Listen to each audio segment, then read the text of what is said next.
With everyone this morning. This meeting is being recorded. And I really appreciate everyone joining to talk a little bit about child and adolescent mental health and resilience. So it's going to be interactive. We have some videos too as well. And like she just stated, we have a quick hour, but hopefully this will give you some tools and some takeaways that you can use either in your own practice, with your own children, wherever it might be useful for you. So learning objectives for this presentation, we're going to discuss a little bit about the current state of child and adolescent mental health, go over some of the signs and symptoms of child and adolescent depression and anxiety. A lot of this will be a review. Some of the statistics may be eye-opening or maybe will not be a surprise. And then the bulk of what we're going to talk about is really the role of resilience in mental health, especially with our children and adolescents, how we build resilience with our kiddos, and what interventions can we use for those of you that are therapists to help build that resilience. And then we'll go over just some resources that are available. Again, some of them you may be familiar with. You may take away some new resources that you can use for your families that you work with currently. So the first thing we're going to talk about is some statistics. This graphic was important to me. I just want you to take a minute and read this quote to yourself. Your child's mental health is more important than their grades. This stood out to me. Can I stop you super quick? Just since the slides, we're seeing the back end of it. If you don't mind, like clicking slide 2 and slide 3 on the back end, because that's what we're currently seeing. Okay, I'll pause for a moment because for me, I'm going to stop sharing because I'm seeing the slide that I'm on. So I'm not sure what you're referring to. Yeah, we're just seeing the normal PowerPoint and not the presenter view of it. Okay. Okay, would it be start the presentation and then share your screen where it's that view of it? Because when you click presentation, there's going to be 3 different screens of PowerPoint to share. Okay.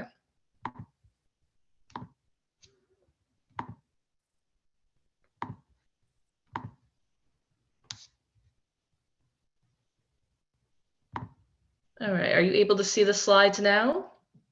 We see the slides, but it's still the back end. But if you click like slide 4, they'll be able to see it.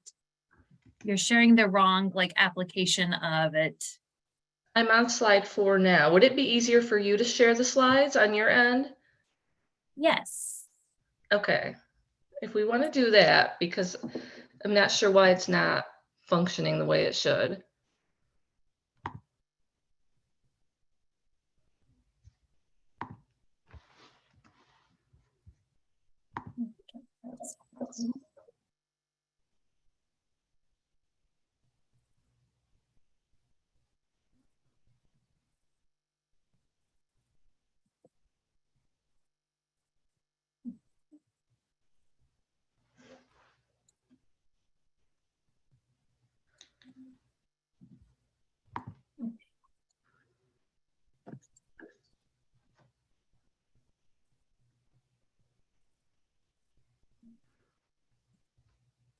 Let me progress them. All right, thank you for your patience. And can someone put in the chat box if they're able to see the quote she was talking about? Perfect. All right. Awesome. Thank you for your patience. Thank you, Tina, and keep going. Yeah, no, thank you for doing that. So if we look at this graphic, I want us to just take a minute. Your child's mental health is more important than their grades. I put this up here just because it really spoke to me. Myself, I have a kindergartner, and there's a lot of focus even in kindergarten on her grades, right? The reading and writing skills. But not any talk about, emotional health or how is she coping with the transition to kindergarten. So this just really stood out to me. Next slide, please. So this is a brief poll question that I'd like us to do, and I want you to give your honest answer. Everyone's answer may be a bit different. It's really your interpretation of what's been going on as of late in our country. What do you contribute most to our nation's current child and adolescent mental health crisis? Social media, the COVID-19 pandemic, disengaged parenting, or increased awareness that has led to an increase in families seeking help? So take a moment, choose an answer, and that'll be interesting to see the results. And I'll give you guys just another 10 seconds. It looks like over half of you have filled it out. 5 more seconds. Okay. All right, well, thank you everyone for participating. Social media was number one at 52%, disengaged parenting, unfortunately, 21%, COVID-19 pandemic, 19%, and increased awareness, 9%. There's no right or wrong answer, honestly. I know that, working in my current role, the pandemic has definitely caused some increase in mental health, type of situations, concerns for our children and adolescents. We'll talk a little bit about that related to the isolation, kids not being in school and having that connectedness in school. But social media is definitely huge. I think you all hit the nail on the head with 52%. As I know, when I was a kid, even if something was going on at school or there was bullying, we could at least escape it when we went home, right? Now kids, they're on TikTok and things I've never even heard of, and there's no escape, and they're seeing a lot of things on social media that they really shouldn't be seeing, and things that the parents try to monitor, but it's just impossible to have a watchful eye 24/7, especially when we're talking about our adolescents. So again, thank you for taking the poll. And next slide, please. So here's some statistics. I'm not going to read them word by word. I think one that stands out, if we're looking at recent statistics, last year in 2021, 4 in 10 teens reported persistent feelings of sadness and hopelessness. So persistent feelings, meaning this is, something that's going on for several weeks, several months. And even more alarming, 1 in 5 reported contemplating suicide. That's huge to me. Some of us that are parents, for those of us that, see kiddos in our practice, we're seeing more and more children and adolescents coming in, reporting that they're either actively suicidal or have thought about suicide. And another statistic that stood out is 50% of mental health conditions begin before the age of 14 and usually go unaddressed for about 11 years. So not until they're in their early adulthood, sometimes are they even seeking help or getting the help they need.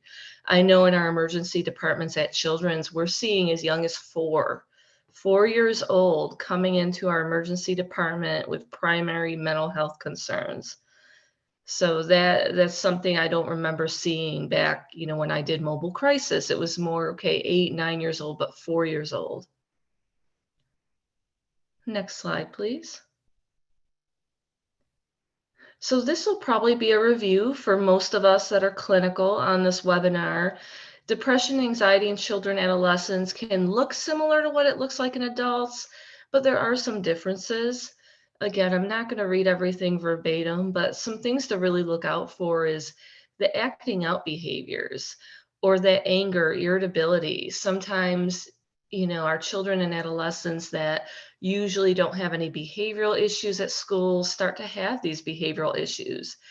And a lot of times it's looked at as just behavior. They're being defiant or they're a problem child in the classroom, when it really could be some underlying depression or anxiety.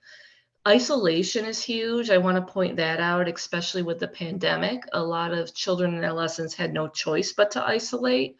But if we noticed our kids continuing those behaviors, or a once really social teen suddenly starts to isolate, they're spending a lot more time in their room, that can definitely be a warning sign.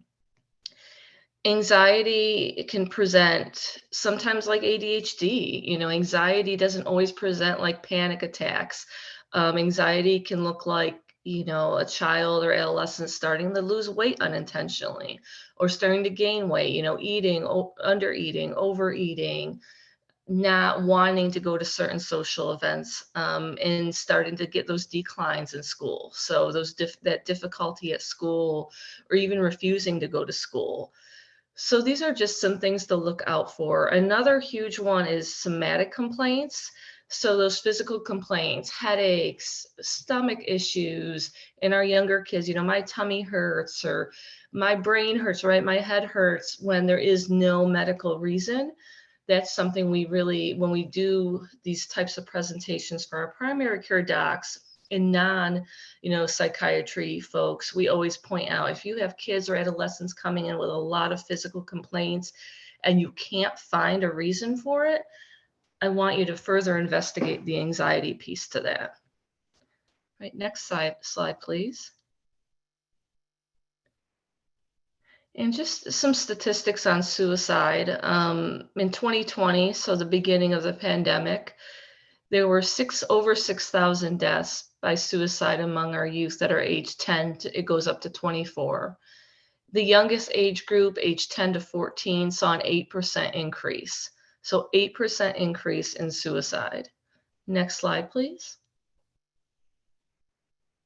And this is just a brief graphic showing that increase. A lot of us are very visual, so we could read a statistic, but not until we see a graphic does it really speak to us. Right, next slide, please. So the next piece that we're going to discuss is really the role of resilience in mental health. So how do we create and identify resilience in our children and adolescents? Next slide.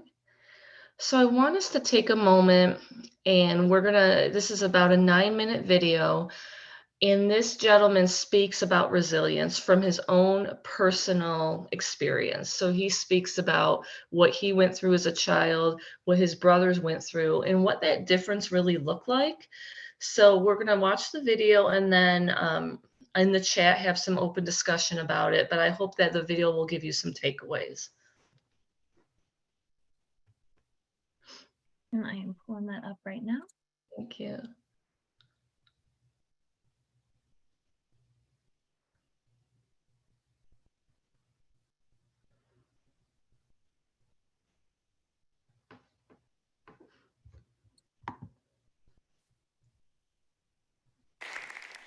I work with Intermountain Children's Home. I have been a counselor there since 2000. I went there with my bachelor's in Bible and leadership in ministry, and then I got my master's and became a therapist there in 2013. And I love the work I do. I love working with these kids. The kids that Intermountain works with are smart. They're great kids. They just had a really rough beginning, and they don't often know what to do with the energy, with the emotional trauma, and the stress of trying to figure out their lives. We work with ages 4 through 14, and so it's a challenge sometimes. I would say average, it's about 8 or 9 years old. And the kids that come to Intermountain have already been through so much trauma. We get kids with PTSD. We get kids with reactive attachment disorder. We get kids who have severe emotional disturbance. They don't know what to do with the heart that they have been given or grown. Some of the stories that we have, are tear-wrenching. One little boy came to us. His parents kept him in a rabbit hutch because it was easier to clean up after him. He came to us very, very broken. And the kids there keep you at bay with all kinds of defenses against feelings of shame, against feelings of rage. They just are trying to figure out how to live life. Kids that come to Intermountain have experienced severe abuse, physical abuse, sexual abuse, emotional abuse, relational abuse. And it is heartbreaking. But again, at the same time, when they are able to come into treatment and they begin to trust and they begin to allow us to touch those places that they're so guarded against, seeing the flower of their soul open up is an amazing thing. And I've got to tell you that I'm here today because I'm not talking about my work at Intermountain. I'm not talking about the kids of Intermountain. I'm going to be talking about me and my brothers. My brothers, Kenny, David, and Larry, and I were those kids. We had a pretty traumatic childhood. We were always moving, always the new kids in school, in terrible places where we were physically abused, sexually abused, emotionally abused. It was very, very, very hard. We actually landed in Intermountain in 1965, and we were there for a year. It was more of an orphanage then at that time, but to God, I wish that it would have been a treatment center, because perhaps they may have had a better outcome. Larry, my youngest brother, he became very bitter, very angry, and swore that he would never end up like my dad. My dad was a very angry alcoholic, and he was brutal to us, emotionally and physically. And he allowed some things even that I don't want to go into, but it was very shaming to us as children.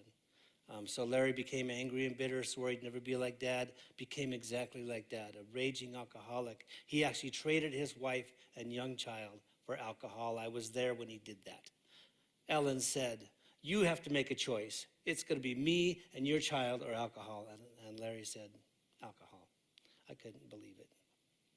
Kenny, my oldest brother, and David, they're twins. Kenny was born first. He escaped from his life and emotional trauma with fantasy and unreality. He ended up being very addicted to painkillers, and he sees things that aren't there, hears things that aren't there.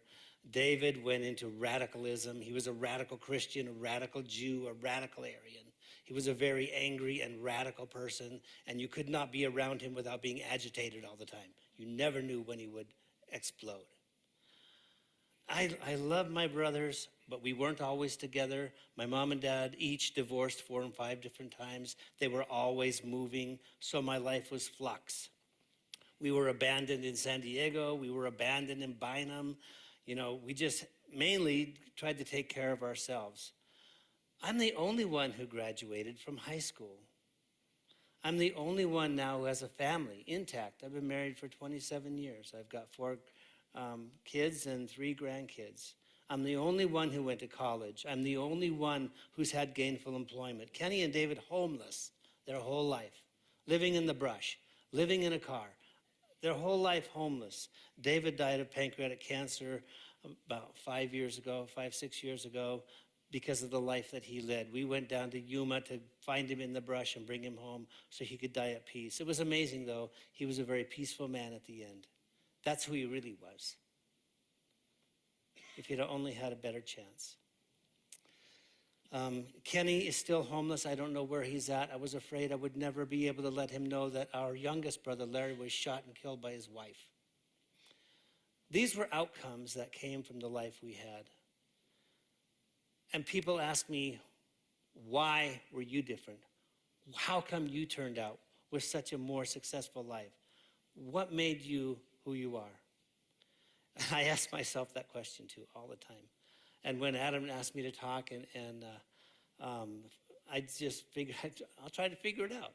So maybe I have some answers for me, and maybe this will help you, maybe be a help to kids. The first thing that I thought about was I had a hero. My hero was God. My granny took me to Sunday school, and I met God, the Father, who loves you, accepts you, is welcoming to you. And so I, at that young age, I was only like 5, I traded my dad for God. And what that provided for me was a moral compass so that I could be aimed in the right direction. And that was reinforced by my granny. That was reinforced by my Aunt Lou. We were always moving, but Aunt Lou promised me she'd stay in one place, and I could always call her when we were in trouble. 235-4392, that's her phone number. She just died at 95 last year. And my mom, whenever we were in trouble, abandoned here, there, whatever, I could always call her and she would come and get us. So the first thing I had was a hero. Kids need a hero. They need someone who's going to accept them, someone who's going to forgive them, someone who's going to help them figure out that it may not be okay right now, but I'm going to be here with you and you are going to be okay. So they need a hero. The next thing I had refuge. For me, school was a refuge. I loved going to school. I loved being in class because when I was in class, when I was in school, I wasn't in the trauma and the chaos. If Dad got tired of a dog, he'd take us out and we'd have to watch him shoot it. School was a refuge from that. I loved school. Kenny and David and Larry, not so much. I don't know why. But it was really good. The other thing I had was we lived in a lot of small places, way out in the middle of nowhere. I lived in Craig, Wolf Creek, Dayton, Nevada, lived in Bynum, you know, and I spent so much time by myself, walking in the hills. I prayed and I sang songs and I just contemplated my life and who I wanted to be and where I wanted to go. And so that it was like a fortress of solitude. I loved it. So I had school as a refuge and I had my solitude where I could just be at peace. The third thing that I had was I had a voice. I had an opportunity to be heard. My soul could cry out and be heard. I could speak my emotions and be accepted. And the way that I did that mainly was when I was in a new school, and I was in so many new schools.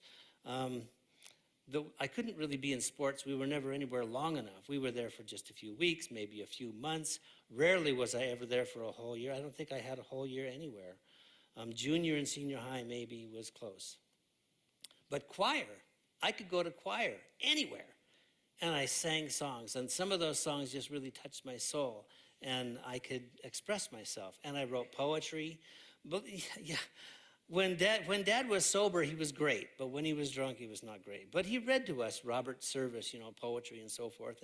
And so I became a poet and I could express myself. What kids need is a voice. They need to be able to externalize the internal so that they can emote. And the last thing that I need to say about that is that you need to have and find a purpose. You need to be able to give of yourself to someone else so that you can gain perspective of who you are in the world and where you're going. My mom was always very giving, very gracious in serving, and she would take me with her. So I would be able to help people who needed help. And that's how I was able to give. So the message I have is that if you would like to help kids who are traumatized, you have an opportunity. Be a hero. Love them, accept them, guide them, teach them. Offer them a place of refuge. Give them your home. Give them your backyard. Give them your woods.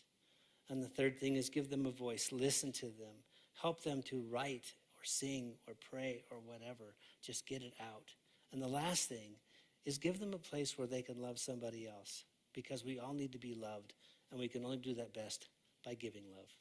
Thank you.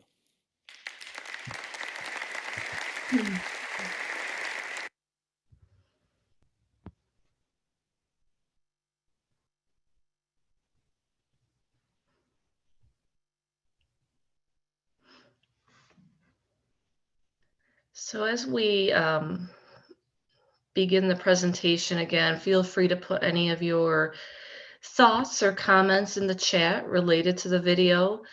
Next slide, please. We're going to talk a little bit about the takeaways. The video stood out to me because, as we can see, he and his brothers all grew up the same. And what made him different was really these 4 points. He had a hero. We know kids need a hero. He spoke about God, but this is definitely not a religious focused presentation. It can be your teacher. It can be a coach.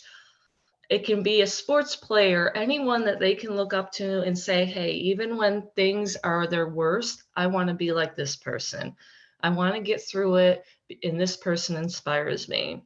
He had refuge, which for him was school. For some kids, it's sports. For some kids, it's music. Just finding something that's a refuge that a kid can turn to, even when things at home are terrible. He had a voice. So for him, it was through singing. I know some kids that I've worked with, you know, they really turn to poetry or turn to writing, or their therapist, right? So some place or some venue where they can have a voice in what's going on in their life. Also, and I think this is the most important thing, is he had a purpose. So even our children and adolescents that are in the worst situation, having some kind of purpose or some kind of future goal. We know, and someone put in the chat, all kids have purpose, but helping them understand that they have a purpose. Especially, we see a lot of kiddos at, my current role that their families abandon them. They're going from foster home to foster home. We know they're purposeful. We know that they have a chance, but they don't feel that way. So we're going to talk a little bit about how to instill that hope in them. Next slide, please.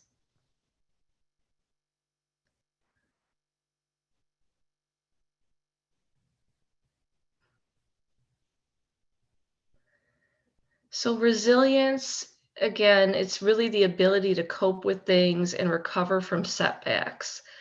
So it's our individuals that remain calm in the face of disaster, in the face of trying times. In my work with individuals in recovery from addiction, I think in the beginning, they may have some really good days. This is great. I always tell them life is not going to be rainbows and butterflies. So the thing you should be most proud of, and this goes for our children and adolescents, when you make it through those really difficult days, those days where you just want to give up, when you make it through those, that's the thing you should be most proud of. So people with resilience, it's not that they experience less distress, grief, or anxiety when something difficult is going on.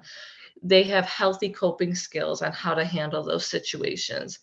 Something that helps them foster strength and helps them grow and learn from those situations. And research shows we can instill that in children, very young children. Next slide.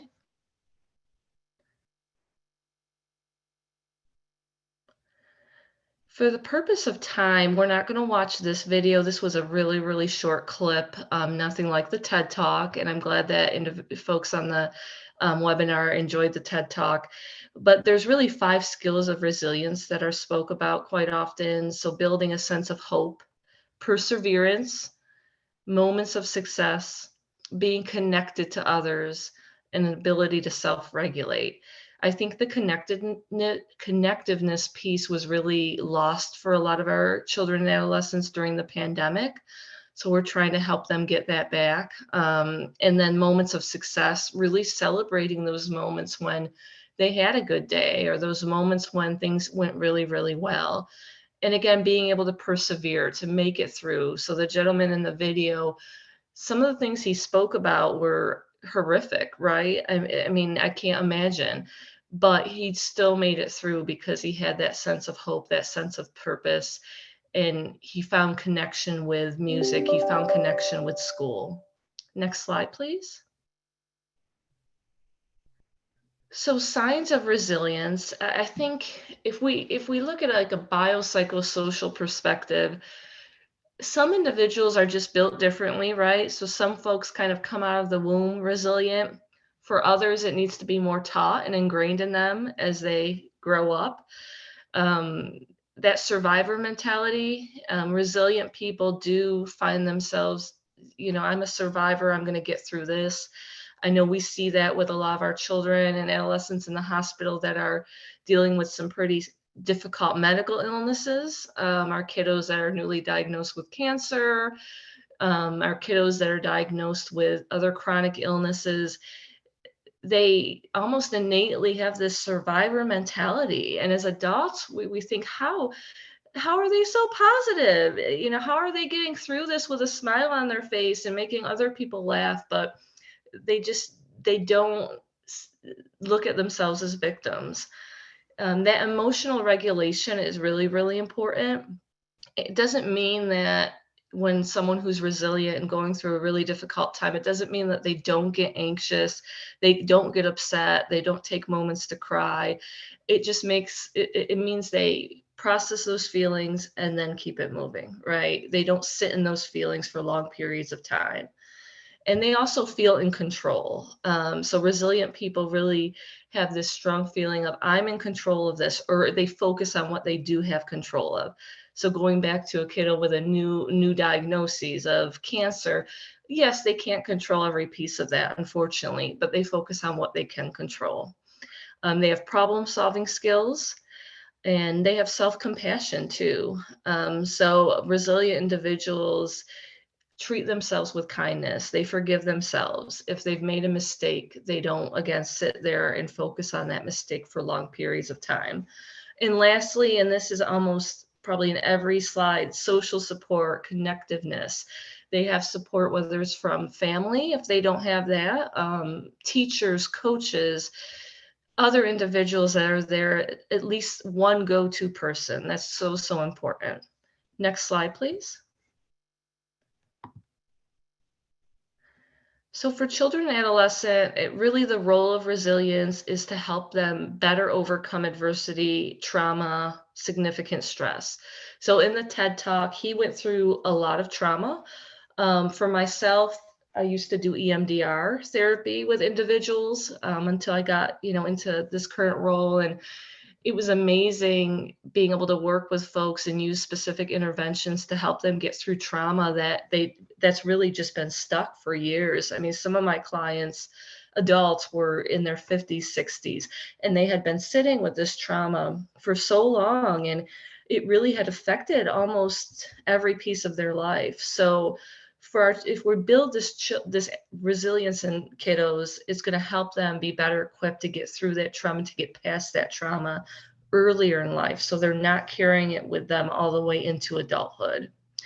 And again, having children be taught resilience from the very beginning, even from the time they're toddlers. And it really can serve as a protective factor for them, and really help them, whether it's, getting through that first day of kindergarten, like my daughter, or getting through more difficult times in life, like losses of loved ones, or dealing with an illness, or dealing with, have a family situation that's really, really difficult. Next slide, please. So we're going to talk a little bit about parents, caregivers' role in building resilience.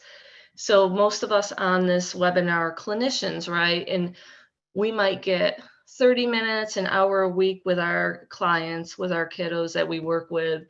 And the parents, their role, the caregiver's role is really vital, because if the work does not get done outside of the clinical setting, we're not going to see a lot of progress. Next slide, please.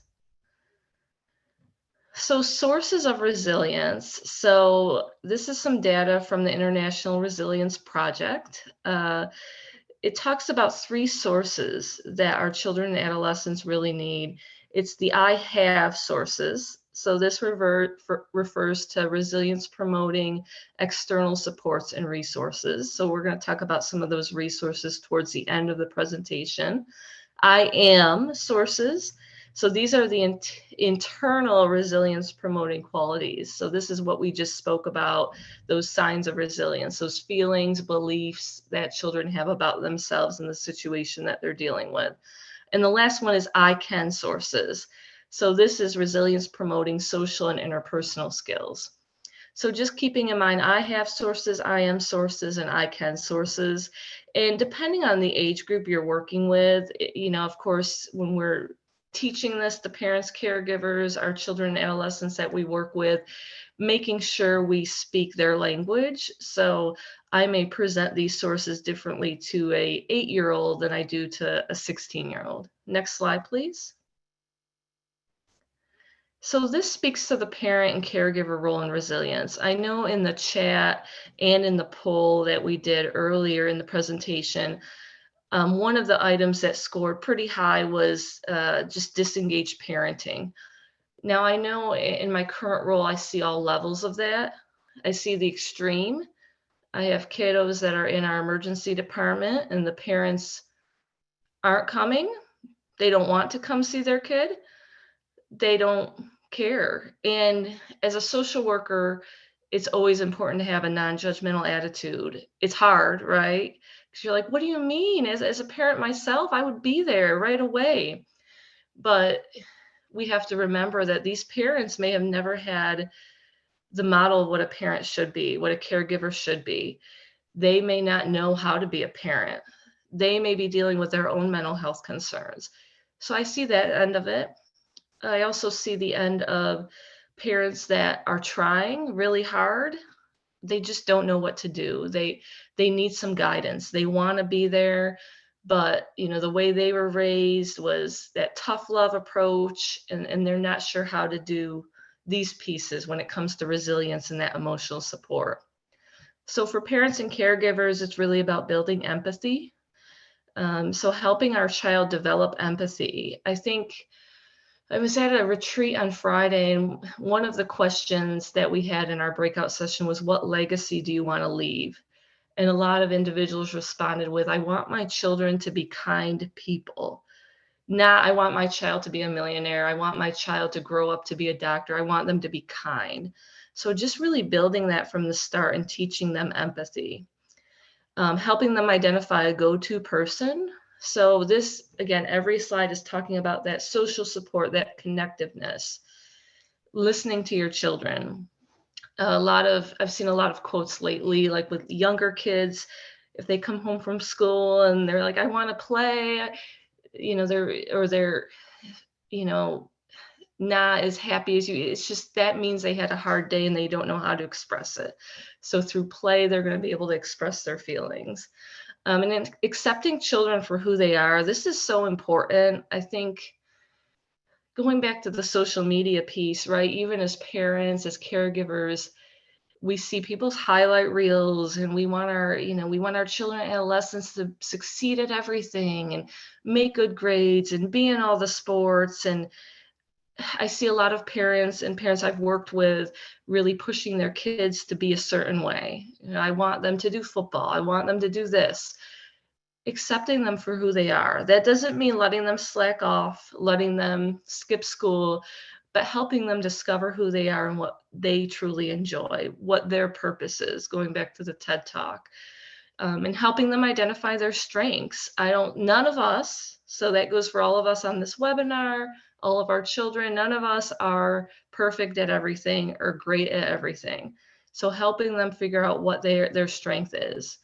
Is it music? Are you great at communicating? Are you great at making friends? Are you really empathetic child? Like what things do you have that stand out? A couple others just to highlight, help them develop responsibility. So for our younger kids, helping them understand that the things they can do, you can clean up after yourself. You can tell your teacher when you're not, when you're having a bad day. For our older kids, you can get a job. You can do things that prove that you can be responsible. I think this day and age, as parents, we want everything to be so perfect sometimes that we forget that it's okay for our kids to have responsibility and to do things. It's like doing the things they don't always want to do. And I'm seeing in the chat, social media. I hate social media. It's that, yeah, I think it can be great as a way to keep in touch with folks long distance, but I feel like times were so much better before social media. So, all right, next slide, please. So these are just highlighting some resilience activities for children and adolescents. I just spoke about getting a job. It doesn't have to be a job they're going to every night and coming home late and then too tired for school, but something that teaches them that responsibility and that work ethic that prepares them for adulthood. So getting a job or volunteering or helping to coach their team, something that they're committed to and that's a non-negotiable. So even when it's a really bad day, that responsibility is you need to go. This is preparing you for when you're an adult. Practicing self-care. So, a lot of our children and adolescents, whether they're, it's the extreme that I see sometimes, and they're going from foster home to foster home. They don't have a family to turn to, helping them discover what kind of self-care they can do to cope with each day. For our kids that do have a great home, they have parents, family that care about them, helping them take a breath and not feel like they have to do all the things all the time.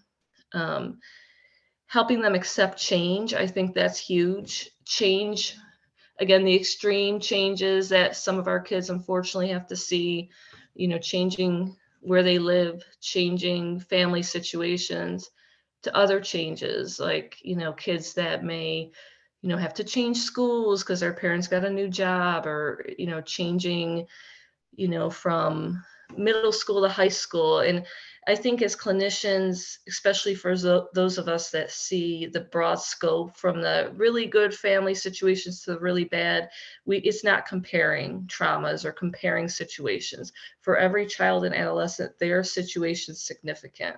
So I just wanted to point that out too. Another thing to highlight is just helping our children and adolescents be aware of stressors. And I think triggers is the new kind of term that a lot of kids are using, but helping them identify when they're feeling anxious, feeling depressed, feeling overwhelmed, taking a pause then, and then practicing the self-care. And this applies to adults too. So a lot of this can take away and apply to us as clinicians, apply to adults if you're working with adults. It's not just for children and adolescents. Next slide, please. All right, so just quick touching on positive mental health. We all know what positive mental health is, but it's just really striving to be our best. And it's more than just feeling positive or being a positive person. If we have positive mental health, it really helps us prevent, future concerns, mental health concerns, prevent future crises. And it helps us have a better enjoyment and satisfaction in our life. And I think one thing I always teach my clients is enjoying the small things. Again, not every day is going to be a trip to Hawaii or Alaska. I think that's one thing social media has unfortunately done is seems like everyone, every day is living their best life. No, that's not real life. Not every day is going to be, something that is going to be memorable, forever. But just those small moments, whether it's watching the sunrise or coming home for our kids, coming home from school and really, reflecting on that one class they really like.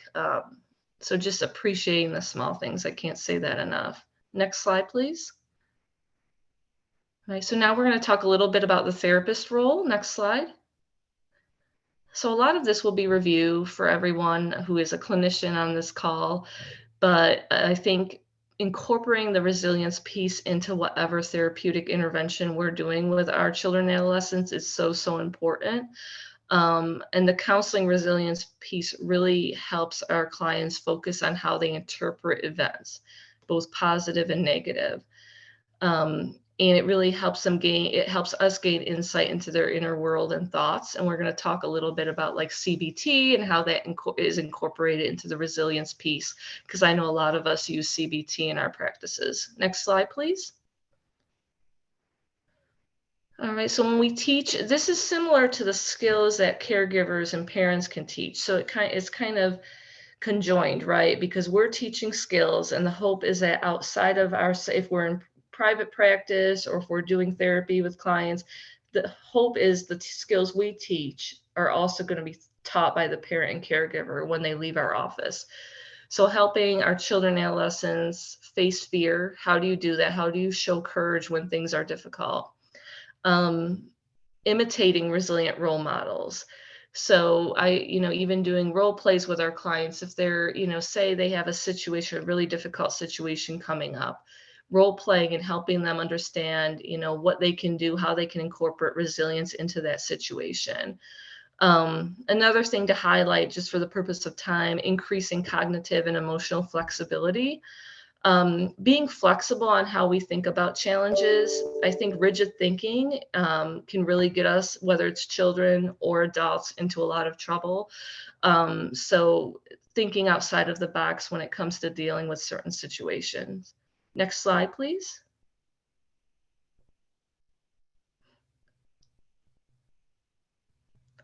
So most of us are familiar with CBT. I know it's always been a go-to for me. I like cognitive behavioral therapy because we really can change the way we think, right? It's definitely useful when we work with our clients and we're trying to build resilience, because again, it focuses on how we interpret and how we think about certain situations. So the thoughts and beliefs like why me, or I'm a failure, those can be replaced, right, with well, why not me? Or I can handle this. Or no, this is a difficult time. I'm going to get through this, as opposed to I'm a failure. Next slide, please.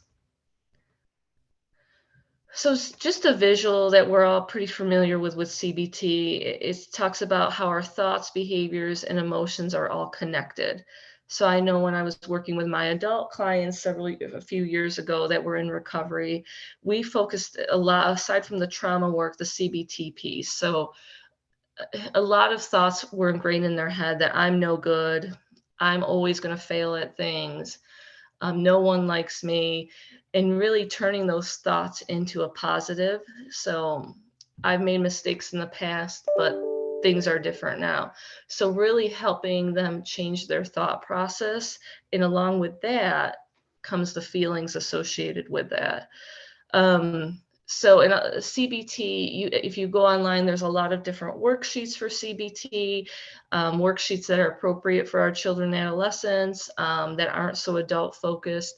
But a lot of our children and adolescents have this inner dialogue that just, goes on and on all day. And going back again to the social media and the comparison, and I'm not good enough, I'm not pretty enough, I'm not smart enough.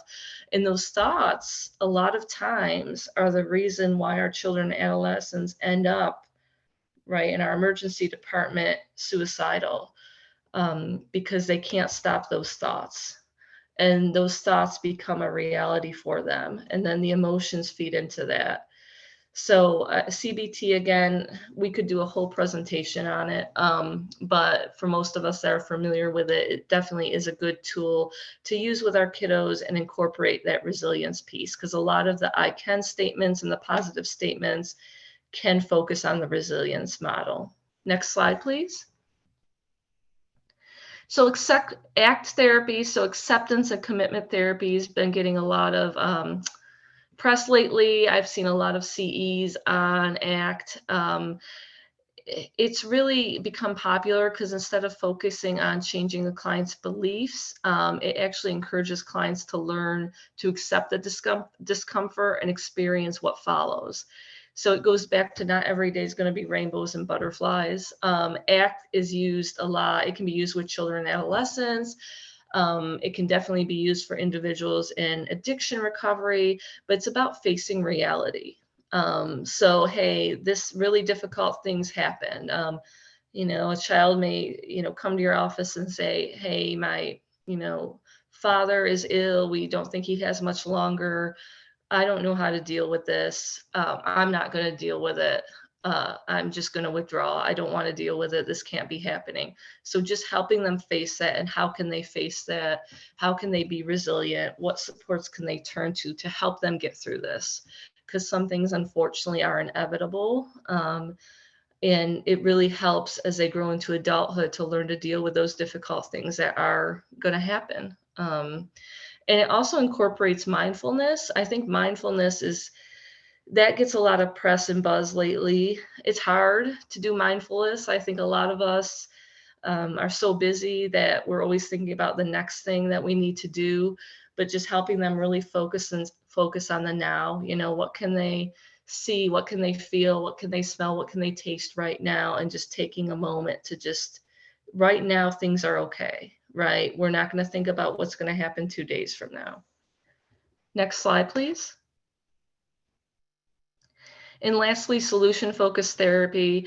So this is really focusing on the future, right? What are we going to do? We're not going to focus on the past. We're not going to focus on what's happened before. We're going to focus on how we're going to get through this current situation that's coming up.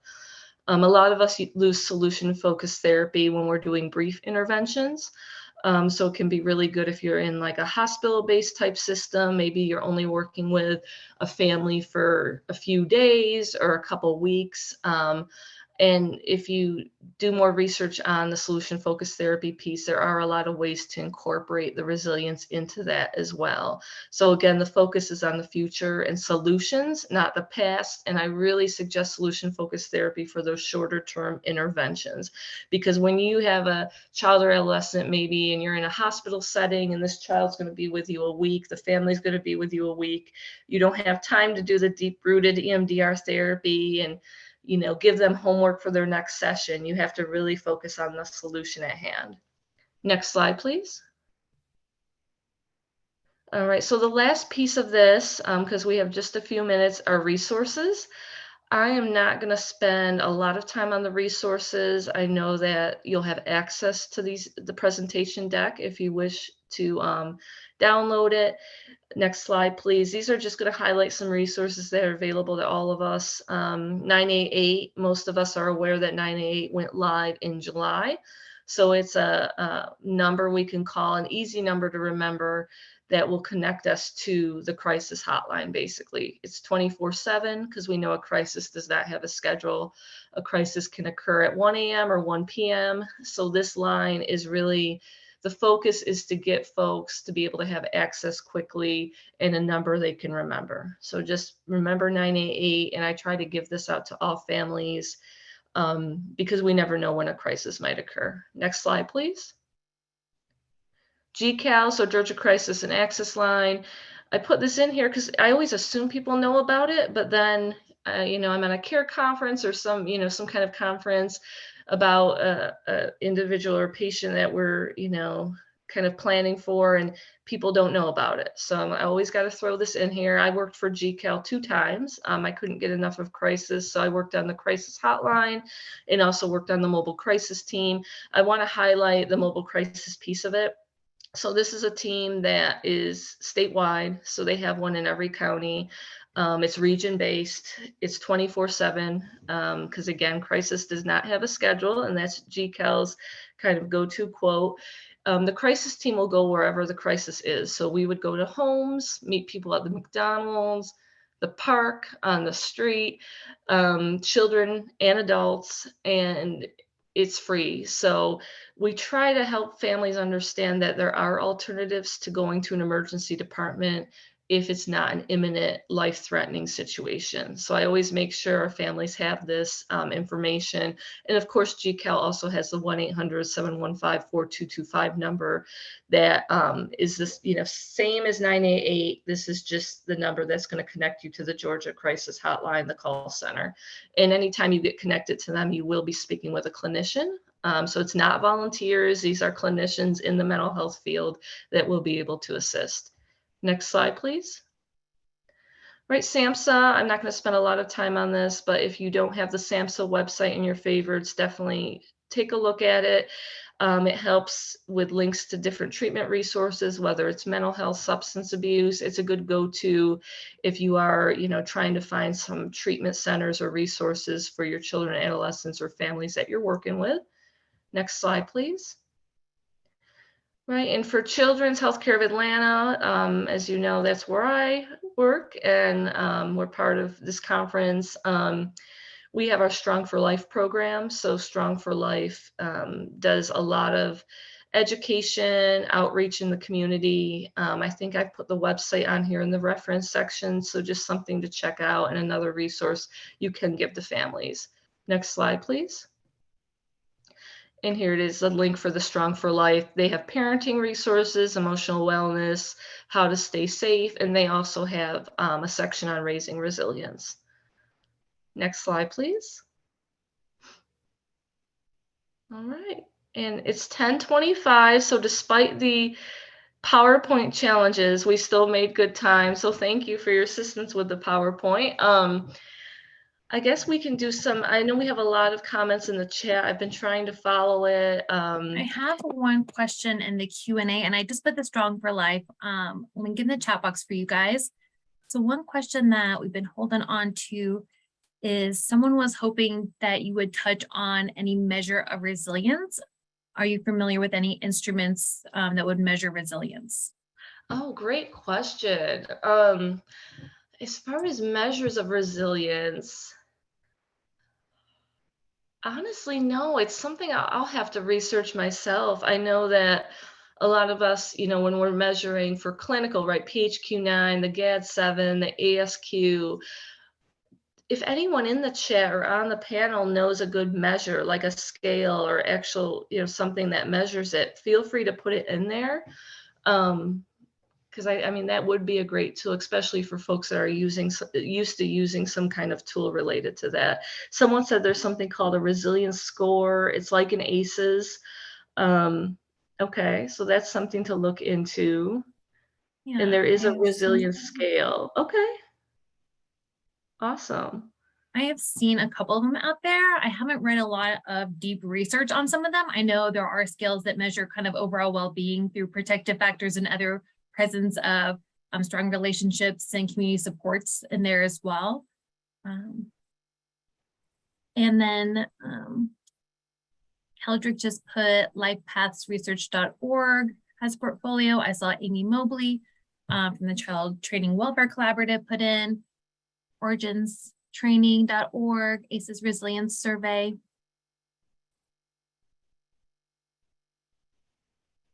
Okay.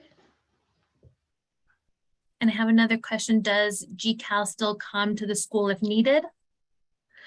I think so. So when I worked for them, we would also go to schools quite often. And not having worked for them since, oh, it's been like since 2012. But I think yeah, okay. And so Kara just responding, yes, they will come to the schools. Yeah, because we would go to the schools quite often, elementary, middle, and high school. So it is a great resource. I know we have a lot of folks on the webinar that are school-based, so GCAL is a good resource when you do have a child in crisis at school. And the one thing I would suggest is just, and you know this, but making sure that it is a true crisis and that before calling GCAL, we take a moment to get with the child or adolescent and really, kind of probe into what they're going through. But yeah, I'm glad to know they still come to schools because that's something somewhere we'd end up quite often. I'm seeing another Connor Davidson for adults and strengths and difficulties questionnaire for children.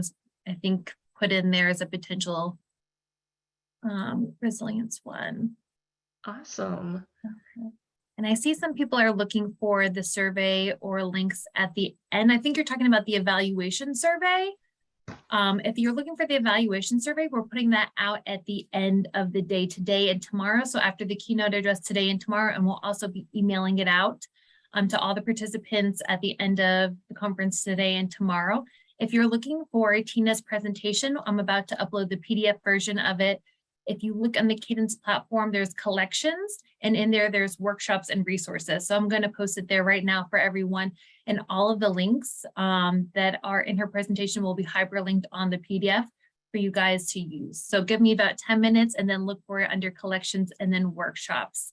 So thank you so much, Tina, for coming and giving this presentation. We had over 260 people attend and lots of great chats in the comments. So thank you everyone so much. Go back to the Cadence platform to join the next session at 10:45. We're going to close out this Zoom, but go back to the Cadence platform and you'll be able to join another one. Thank you again, Tina. Right. Have a great one. Thank you, everyone. Have a great day. Bye.